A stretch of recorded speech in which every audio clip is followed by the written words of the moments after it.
Voilà, merci na bana nzambe nyonso. Nasengi bino bo s'abonner na RK Pro TV pa ya moi nanga Rais Kangi. Donc bo s'abonner pa ina ye RK Pro TV.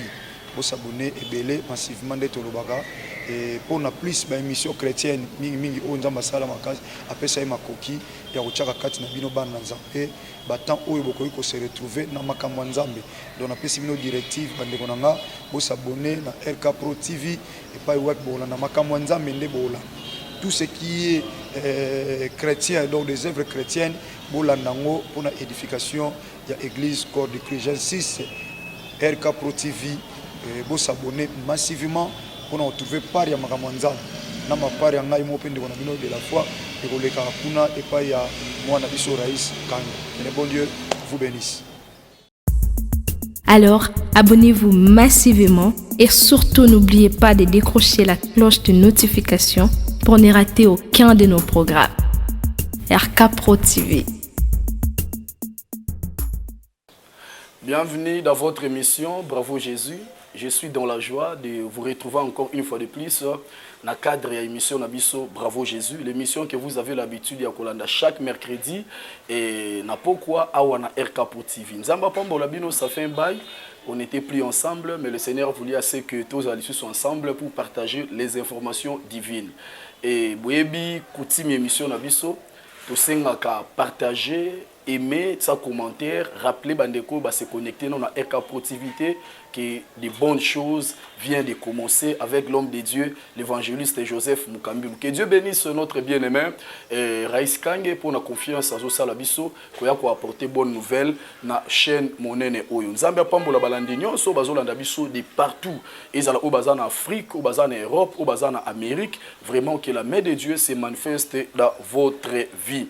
Bokomela Kibiso, tous allez qui m'ont mouké dans déplacement dans repos. Le Seigneur a voulu assez que tout relancer. Fardo ou yapesa biso ya koya ko édifier bino nanzela ya maloba na ye. Liboso ya micro ezande kona bino évangéliste Joseph Mukambilou. Écoutez, la ligne a présenté biso mécanisme ko nzamba tinga na motema et message ko eza envoie dernier message na biso ya fin de l'année. Cela veut dire quoi?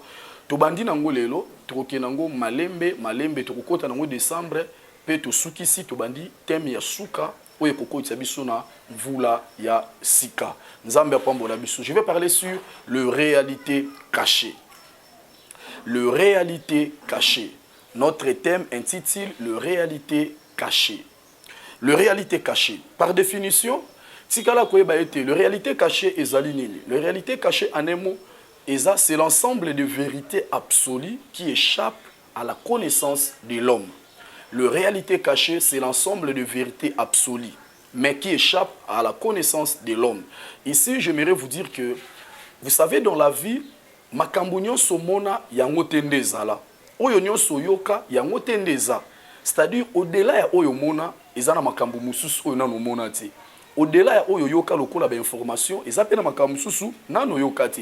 Pour vous dire tout simplement, il y a d'autres vérités qui sont vraisemblablement vraies. Malheureusement, nano yebi angote, nano yoki angote, mais c'est pendant ta vie, ta destinée, ton avenir, ta famille, ils ont dépendre na ba vérité oyo.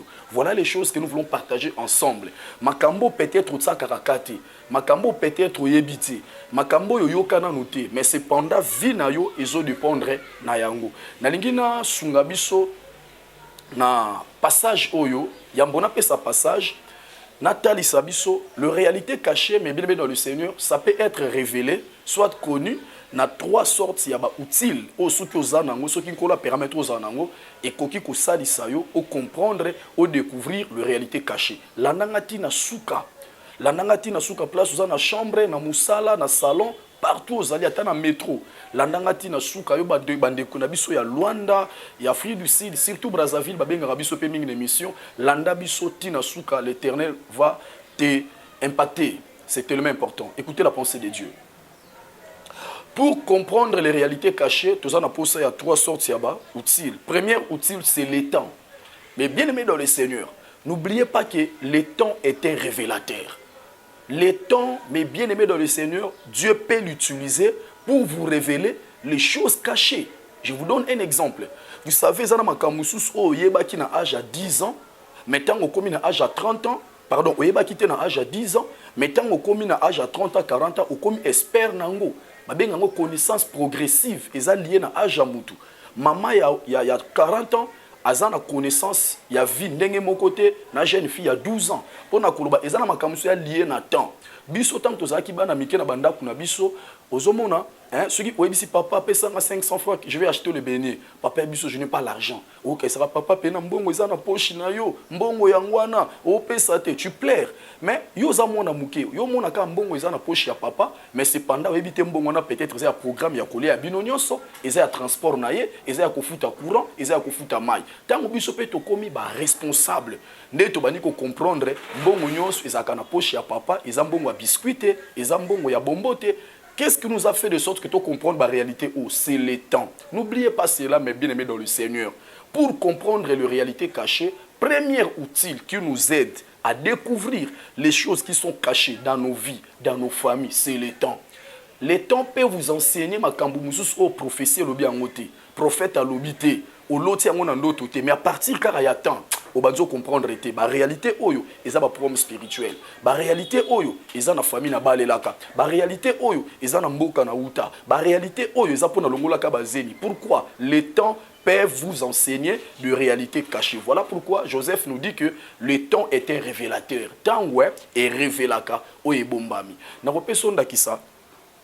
Ah na Kinshasa ezaki na phénomène moko na biso ezalaka ka banda ko benga bato wana ba romain on a baza banane ba romain baza bato yo batekaka ba faux bijoux au monde akokuto pe na nzela biso moni bijoux oyo eza ya bien etekamaka na comptoir $500 mais naza na mwana na hôpital pesanga kaka $100 na peso yango yo kanisa otali pena bezo briller pena osombi yango okenango yo bien osombi or.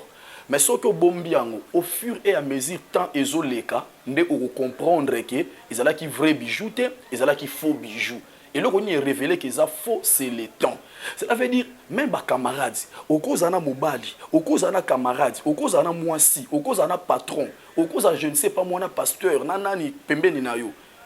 Bien aimé, ceux qui sont hypocrites, ils sont mutumabe. Ataku toza ko lempa yo comme ils disent ici chez nous na Congo, ataza ko lempa yo, azo bonde la yo.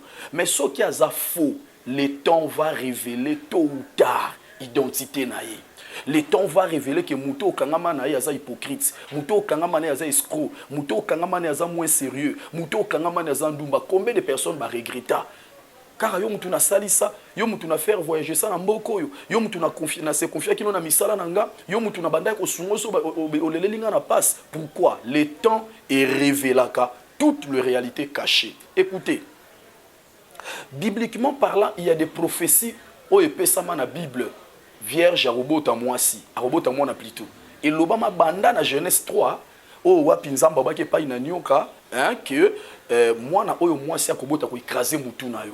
C'était une réalité mais cachée, mais avec le temps, na mukanda lik, ezara sous réalité cachée et comment réel Marie a conçu par la voie de quoi? De miracle. Et elle a affronté Jésus. Qu'est-ce qui a fait de sorte que prophétie wana, réalité wana comme a révélé, c'est le temps. Frères et sœurs, il y a des choses, il faut vous soumettre dans les temps de Dieu. Makamusu sobonde li lelo ezo simbate. O lukinzambe na 2023, na 2022 plutôt. O moni angote. Au gêné, au pesi ba sacrifice, au pesi ba offrande, au souni ba orphelin, ba veuve, au sali nyonso, au moni rien ezo changer. Dis-toi, eza ba ka o nzamba bombi na tanango. Ah oui, il y a des choses où eza réservé na tanango. Et nzambe na bonzambe na e. Apes rabi sur le quoi m'habiter. Et loko ya malamu sous bapesio avant les temps ils a qu'à prématuré. Ce qui bapesio après les temps ils a qu'à expirer. Maintenant Dieu par son amour selon Ecclésiaste 3 verset na yango 11 Bible dit Dieu nous donne des bonnes choses à son temps. Cela veut dire quoi? Pour détecter, découvrir, comprendre les réalités cachées, vous avez besoin du temps de Dieu. Ça, c'est le premier instrument. Deuxième instrument, pour comprendre les réalités cachées, vous avez besoin de se confier na batu, na nzambe. Qu'est-ce que l'ingné bisao awa? Oye bien na makamususu nzambe alekisango kaka na nzela na batu pour comme na batu mususu. Voilà pourquoi na vie na yo yekolaka ko honorer batu, ko respecter batu, ko servir batu. parce que yebite na nzela ya nani o nzamba kolekela pour que yo bénéficier d'informations ou ezo ko constituer la clé ya délivrance to pe ya bénédiction ya vie na yo. Troisième voie oyo nzamba salelaka pour nous révéler de réalités cachées, c'est par sa parole. Dieu utilise sa parole, la Bible. Nzamba utilisera un don spirituel. Dieu peut utiliser le Saint-Esprit. Dieu peut utiliser les anges pour vous révéler les réalités cachées. Voilà les trois voies, les trois instruments. Oh, Nzamba salelaka pour révéler les réalités cachées. Premièrement, je vous dis que c'est les temps. Deuxièmement, ce sont les hommes. Troisièmement, c'est Dieu par sa parole, par les dons spirituels, par le Saint-Esprit et consorts. Maintenant, je vais vous lire un texte là, ça va nous aider. Il y a qu'à comprendre et penser. On a mis une minute à mon poussé. Et la première numéro, on a vu sur l'émission Oyo, le réalité cachée. Pardon, il y a thème Oyo, le réalité cachée. La première numéro, on a introduire seulement. Deuxième numéro, on a développer. Je vais lire pour nous, mon candidat dans Job chapitre 32, verset 8. Job 32, verset 8. Tozolanda émission Bravo Jésus na RK Pro TV où ils ont samana évangéliste Joseph Mukambilu. Contactez biso ceux que vous avez un sujet de prière, vous avez besoin de conseils, vous en avez besoin d'orientation. Numéro est souki na 199, il y a un numéro pasteur Joseph Assali Laka. Komela biso na butu, komela biso na moi itobenga yo comme d'habitude et kozala malam enzamba opambola biso. Landa message oti na suka na zana information moko très important on a koyebisa biso mais na kolobango na suka kobosana te. Natangi mokanda Job chapitre 32 verset 8. Mais en réalité dans l'homme, c'est l'esprit, le souffle du Tout-Puissant qui nous donne l'intelligence. Que Dieu bénisse sa parole. Job nous dit en réalité en l'homme, c'est l'esprit qui est le souffle du Tout-Puissant qui nous donne l'intelligence. Qui est l'homme? Mutuaza nani? Mutuaza nani? Il y a beaucoup de théories. Oyo batu bayebisa biso mutu aza boye, mutu auta boye, mutu aza fruit accident, mutu auta boye, mutu alikola boye. Mais selon la pensée de Dieu, qui est l'homme? Si vous n'avez pas encore compris qui est l'homme, selon la pensée de Dieu, mes bien-aimés, vous allez échouer dans votre mission sur la terre. Pourquoi? Parce que vous ne maîtrisez pas qui est l'homme selon Dieu. Selon Dieu, l'homme est un être de deux parties. Motoaza être, il y a deux parties. Premièrement, Motoazali composé na partie invisible, autobengi partie spirituelle. Deuxièmement, Motoaza composé na partie physique, autobengi partie matérielle. Dieu a commencé d'abord à créer comment le parti matériel, à sali potopoto, à sali statue keko, wana partie matérielle ya mutu. C'est que quand on parle de l'homme, l'homme a deux parties. L'homme est composé de deux parties. Premièrement, c'est la partie invisible, autobenga pe partie matérielle. C'est la chair, hein? Corps nangai, motu nanga, maboko nanga, ça c'est la partie visible. Deuxième dimension ya mutu, mutuazaye na deuxième dimension ya partie invisible. Partie invisible n'est a composé na deux dimensions, âme na esprit. Âme na esprit n'est composé partie invisible ya l'homme. Mais écoutez-moi.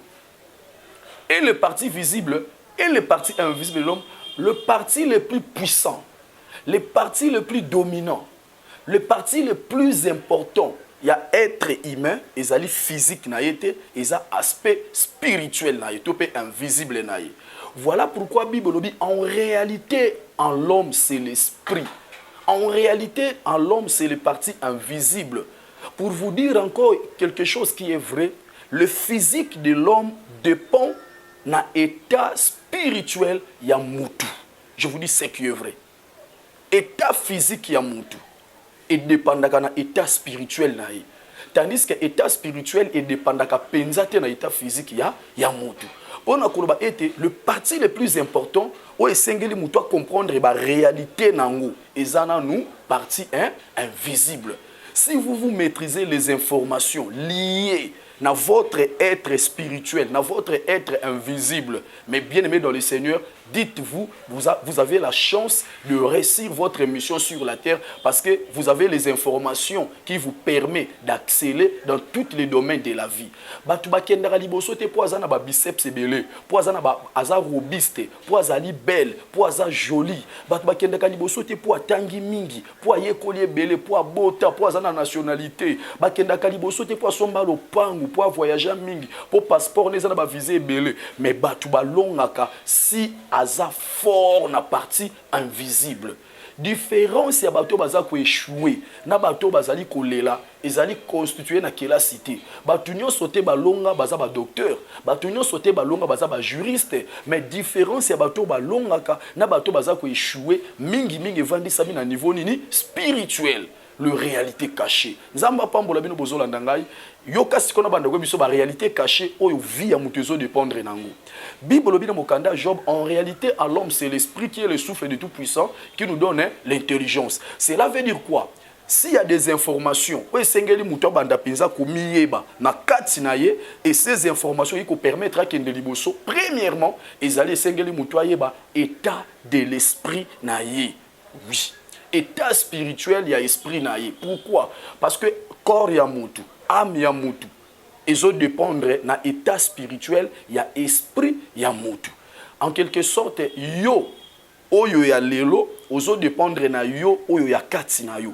partie visible na yo ezo dépendre na partie invisible na yo écoutez mes bien-aimés yesu ebisi pa ina bayekoli alobi ete il est important avant longola lititi na liswa muninga longola na nous poussière na lisu na yo yesu ali koloba boye avant comme vigilant avant porter regard avant lukoyeba ba information ya muninga ya voisin lukana omiyeba ya yo moko c'est tellement important pourquoi nazote ya bisto comprendre te mutu azo dépendre na oyo aza na molimo landanga i message ko pambola yo mais bien aimé dans le Seigneur okoki jamais ko s'épanouir okoki jamais ko avancer ce que ozana una maîtrise ya information ya état spirituel na yoti il faut mieba en esprit tu es qui en esprit tu assumes quelle fonction en esprit tu représentes quoi en esprit tu es dans quel état le diable t'a mis où en esprit oui il y a des gens na musuni boaza na Europe na musuni boaza marié na musuni boaza na nationalité na musuni boaza pasteur na musuni boaza boy mais na molimo aza oyo wana te écoutez la pensée de Dieu ce qui totai mokanda à Genèse chapitre 49 Genèse 49 verset du 7 Genèse 49 verset du 7 la Bible dit ceci Dan sera un serpent sur le chemin une vipère sur le sentier il mordra les talons du cheval pour que les cavaliers tombent et qu'elle soit renversée.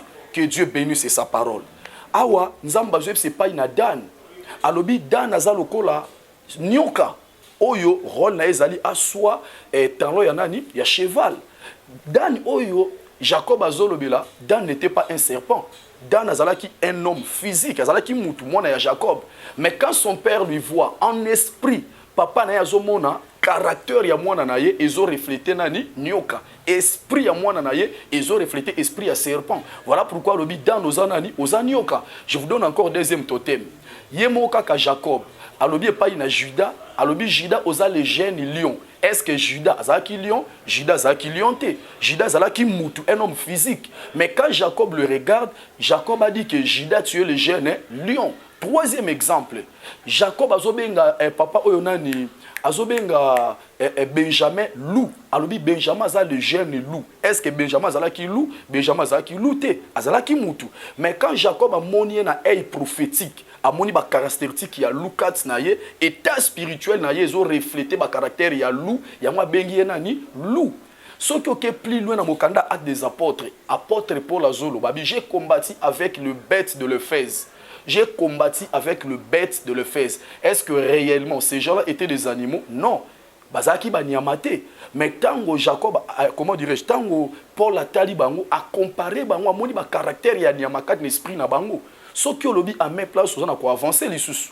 Lorsque Paul a bengani milimo mabe et pas ya prophéter soit bandé ko sakola pona bango ke no baza basali ya nzambe. Qu'est-ce que Paul a dit? Alors moi na moi so esprit ya python et l'attaquer. C'est que azana moi na moi si mais esprit moko ya niama et lati esprit na ye. Okoki ko lula ye na nzela, okoki ko sepela na ye mais état spirituel na ye. Mutu aboye a ko refléter na caractère na ye. Caractère ya niama wana. Ya mona ba muso trop agressif, asilika pas en pamba. Aza mutu ba incompréhension. Azana salité moko exagéré.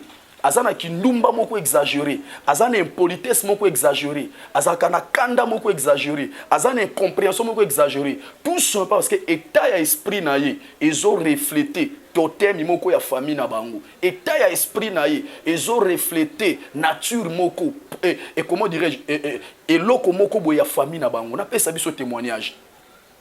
Ndeko moko akutai na ngana birobi pasteur ba mibali tu nazozo bazo boya ngai mibali tu bazo ya bazo kende mibali nyonso bazo boya ngai nakobala te ukoma mibali ya bien bandeko alala na prière alota 3 fois azaka mwa mobali mukolo moko alali na ndoto bolimbisa ngai aloti ndoto aza na sexe ya bana basi aza pe na sexe ya bana mibali alali na ndoto aloti ndoto akota na salle de fête à mariage malati veste mobali palati veste alali na ndoto aloti ndoto aosala aobeta ba brique lokola mwana mobali oui sikoyo yo na molimo za mwana mobali na musunyo robala koma mutu mususu omona aza na poto aza na Amerika aza soki wapi malota ka ndoto moko aza na fulu alota ndoto moko ti lelo azotanga ka classe tanis kasili sa classe alota ndoto aoteka mapa tanis kateka mapa te mais tango lota ba ndoto aboyo mona ngo normal eza na ngo ndoto na loti mobali nanga kala na loti mwana nanga kufa na loti papa na biso akufa eza na ngo ndoto na loti ndoto bayibinga mbongo na loti ndoto saki nanga yezindi na mai na loti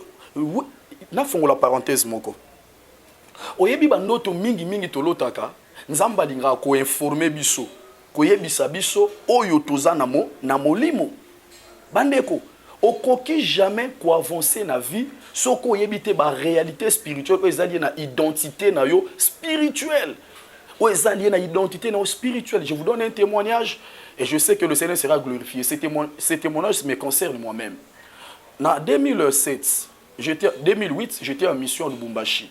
Nazaka na mission na Lubumbashi na mission landa témoignage oyo na vandi na mission place nazaki loger nzambatsa kinga cœur na kende kolala na église na sala prière ya 120 jours na la ka libanda eza nango jeune té mais na la libanda na église wana na lekisaka prière wana et comme na katikati na loti ndoto na butu wana na loti na Bali mais na Bali basimi bale madame nazane na ndako donc je le salue maman Gladys na Bali pe na mwasi musu na yebite à son temps tozaki ba fiancé pardon ba chérie mais na lota ndoto na basimi bale siko na ndoto wana déranger nga makasi na bi ah nga pasteur bona bali basimi bale vraiment seigneur nga pasteur wana na ndoto wana na basimi bale na osala nini vraiment basimi bale na ndoto ça m'avait vraiment beaucoup dérangé tant on a la muki na tuni basali ya nzambe ba pesi nga muso te za mari de nuit ba muso za femme de nuit ba muso c'est que kindumba c'est balo wapengo mais quand j'ai appelé mon père spirituel le révérend Hubert Moyou na PCP mbote place za papa tant on a bengi papa nanga moni wabite nzamba nika talisa yo ozali na makila na on a lien ya polygamie. Effectivement, lorsque on a réfléchi, on a comprendre papa nangai abota biso ebele 8 na maman moko. Mais avant maman nangai azaka na mwasi mususu. Après pe ko kabona na maman nanga aboti pe na mwasi mususu. C'est que makila na ye wana ezape nangai na pe nazo memango. Cela veut dire quoi nzamba pesi ngaka information na yeba eloko o ekoki ko détruire lobi nanga. Pour ceux qui na yebi yango te ekoki ko endommager ministère nanga bandeko ezana bandoto ebelo lota yondo tena compte nango te za révélation na bazo peso pour notali sa ba réalité cachée o ezali na esprit na yo bandeko ceux qui na esprit na yo na butu ozo sala makala na mbongo faire nini osale komiso riche ceux qui esprit no na butu ti lolo lota otangaka progrès nini osala parce que le fait que ozolo otangaka eza esprit ya retard na vie. Donc il y a des choses, mais bien aimé dans le Seigneur, où ils ont importé Seigneur Oyebango. Allez-y comprendre Dan. Dan, ils sont qui ont talié pour moi dans mobile kitoko. Maintenant Jacob a talié à son nyoka. Ah oui. Yopé batu subata maman est responsable, papa est responsable, mais na état spirituel na batu ba kimako pourquoi? Batu ba melaka yo pourquoi? Batu ba evitaka yo pourquoi? Batu ba abandona yo pourquoi? Kobosa de loko yote mutu a reflétaka. Oyo azaka kana na molimo. Landa bisoti na suka, le Seigneur va vous faire du bien. Nayaki na premier numéro plutôt, il y a matière ou les réalités cachées. Pour na sunga bisoki via mutu, ils ont dépendre na ba réalité ou peut-être ça peut échapper na contrôle naie. Peut-être o yozo monate, o yo yebite, o nano yokate, mais vu na yozo dépendre na mo. Première réalité, o sengeli o luka o yeba eza état spirituel na yo. Ko luka na nute, mobala boyinga pona nini? Ko luka na nute akipanga te lisu pona nini? Ko luka na nute aboti singa bonga zo luka bota libanda pona nini? Ko luka na nute na tinda ki mutu kabate bameli yango mpona nini koluka nanu te nga bana na banda badocument bapesaka te luka nanu nga naza nani na molimo na représentaka nani esprit na nge ezalaka wapi nakoma nani na butu nakoma nani. Beaucoup de personnes babengaka biso papa nga naza na États-Unis nga naza na France mais na l'autre ndoto na lupango na biso ya Kimbanseke. Ah oui, ce sont des informations liées à ton esprit. Ce qui osa concerné na bandoto na makambo na lobi ko hésiter te benga biso na kosungo na prière na musika, le Seigneur va te délivrer. Mais bien aimé eloko motu esengelo za nango ezaka mukanda te eza mabele te eza lopete te eloko motu esengeli ozwa c'est la délivrance de ton âme. C'est la délivrance de ton esprit. Ngai na domaine la délivrance na te yaka vaut mieux otambola na muto azangi mbongo que muto azana ba problème spirituel. Vaut mieux obala mobali azangi mukanda tanga tazana diplôme te que obala mwasi to mobali azana ba problème spirituel ebele bele. Kolo apambola biso to komi na suka émission na biso bravo Jésus o tolandaki na évangéliste Joseph Mukambilu. Ko bossa na tête to saki na opération na biso to lansaki o to lobaki na décembre o photo yendo tala ba bana na biso ba orphelin.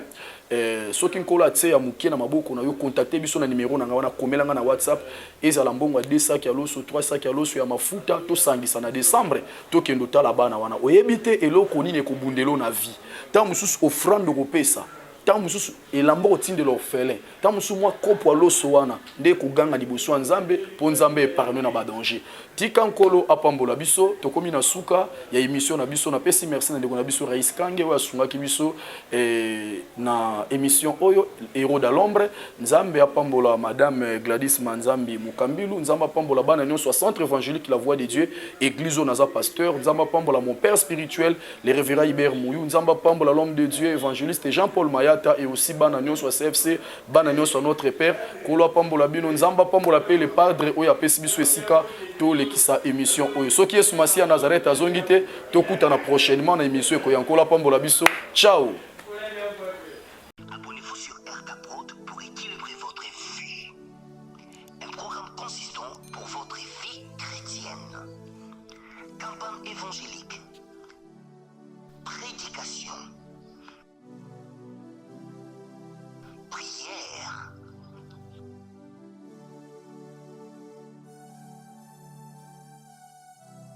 Enseignement biblique, divertissement,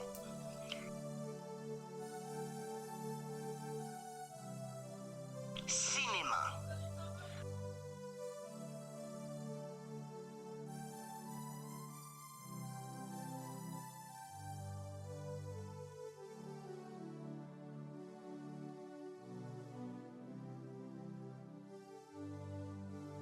musique. Alors, abonnez-vous et n'oubliez pas de décrocher la cloche des notifications pour être informé.